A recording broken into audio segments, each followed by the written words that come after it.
Hello, everyone. My name is Annemarie. I live in upstate New York, and it is my true privilege to be able to read chapter 35 to you today from The Blue Castle by Montgomery. Chapter 35.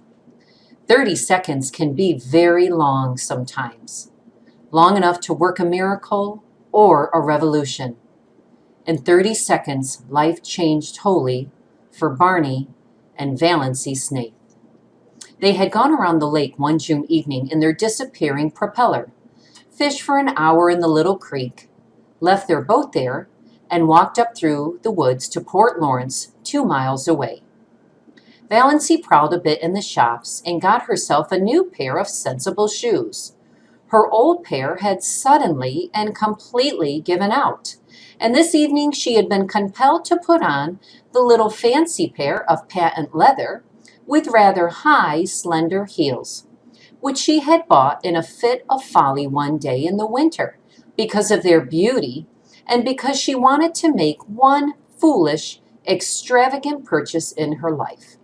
She sometimes put them on of an evening in the Blue Castle, but this was the first time she had worn them outside.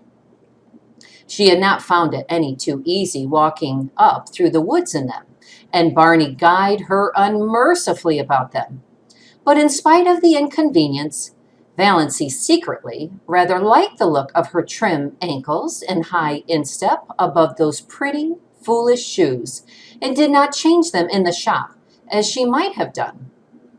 The sun was hanging low above the pines when they left Port Lawrence. To the north of it, the woods closed around the town quite suddenly. Valency always had a sense of stepping from one world to another, from reality to fairyland, when she went out of Port Lawrence and in a twinkling found it shut off behind her by the armies of the pines. A mile and a half from Port Lawrence there was a small railroad station with a little station house, which at this hour of the day was deserted, since no local train was due. Not a soul was in sight when Barney and Valency emerged from the woods. Off to the left, a sudden curve in the track hid it from view, but over the treetops beyond, the long plume of smoke betokened the approach of a through train. The rails were vibrating to its thunder as Barney stepped across the switch. Valency was a few steps behind him, loitering to gather June bells along the little winding path. But there was plenty of time to get across before the train came. She stepped unconcernedly over the first rail. She could never tell how it happened. The ensuing 30 seconds always seemed in her recollection like a chaotic nightmare in which she endured the agony of 1,000 lifetimes. The heel of her pretty, foolish shoe caught in a crevice of the switch. She could not pull it loose. "Barney! Barney!" she called in alarm. Barney turned, saw her predicament, saw her ashen face, dashed back. He tried to pull her clear. He tried to wrench her foot from the prisoning hold. In vain. In a moment, the train would sweep around the curve, would be on them. "Go! Go! Quick! You'll be killed, Barney!" shrieked Valency, trying to push him away. Barney dropped on his knees, ghost white, frantically tearing at her shoelace. The knot defied his trembling fingers. He snatched a knife from his pocket and slashed at it. Valency still strove blindly to push him away. Her mind was full of the hideous thought that Barney was going to be killed. She had not thought for her own danger. "Barney, go! Go! For God's sake, go!" "Never," muttered Barney between his set teeth. He gave one mad wrench at the lace. As the train thundered around the curve, he sprang up and caught Valency, dragging her clear, leaving her shoe behind her.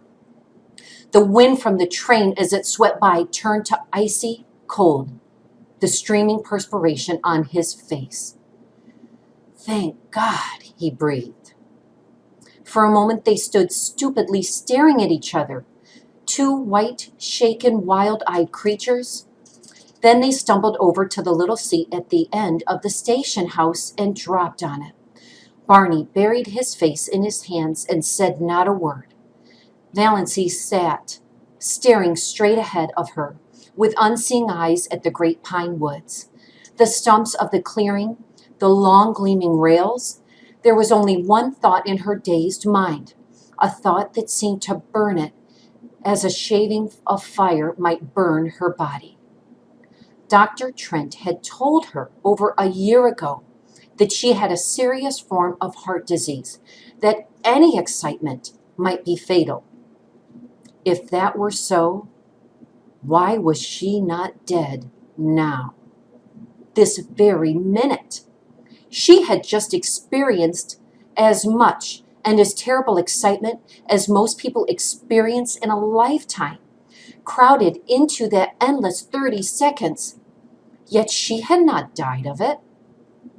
She was not an iota the worse for it. A little wobbly at the knees, as anyone would have been. A quicker heartbeat, as anyone would have been. Nothing more. Why? Was it possible Dr. Trent had made a mistake? Valancy shivered as if a cold wind had suddenly chilled her to the soul. She looked at Barney, hunched up beside her. His silence was very eloquent. Had the same thought occurred to him? Did he suddenly find himself confronted by the appalling suspicion that he was married, not for a few months or a year, but for good and all, to a woman he did not love, and who had foisted herself upon him by some trick or lie? Valancy turned sick before the horror of it. It could not be. It would be too cruel, too devilish. Dr. Trent couldn't have made a mistake. Impossible. He was one of the best heart specialists in Ontario. She was foolish, unnerved by the recent horror. She remembered some of the hideous spasms of pain she had had. There must be something serious the matter with her heart to account for them. But she had not had any for nearly 3 months. Why? Presently, Barney bestirred himself.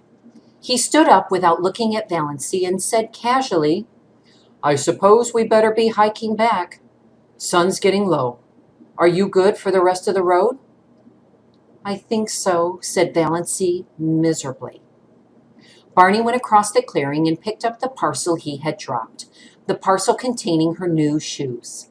He brought it to her and let her take out the shoes and put them on without any assistance, while he stood with his back to her and looked out over the pines. They walked in silence down the shadowy trail to the lake. In silence, Barney steered his boat into the sunset miracle that was Mistawis. In silence, they went around feathery headlands and across coral bays and silver rivers, where canoes were slipping up and down in the afterglow. In silence, they went past cottages echoing with music and laughter. In silence, drew up at the landing place below the blue castle. Valancy went up the rock steps and into the house. She dropped miserably on the first chair she came to and sat there staring through the oriel, oblivious of Goodluck's frantic purrs of joy and Banjo's savage glares of protest at her occupancy of his chair. Barney came in a few minutes later. He did not come near her, but he stood behind her and asked gently if she felt any the worse for her experience. Valancy would have given her year of happiness to have been able honestly to answer yes. "No," she said flatly. Barney went into Bluebeard's chamber and shut the door. She heard him pacing up and down, up and down. He had never paced like that before. And an hour ago, only an hour ago, she had been so happy. Thank you so much for listening to Chapter 35 of The Blue Castle.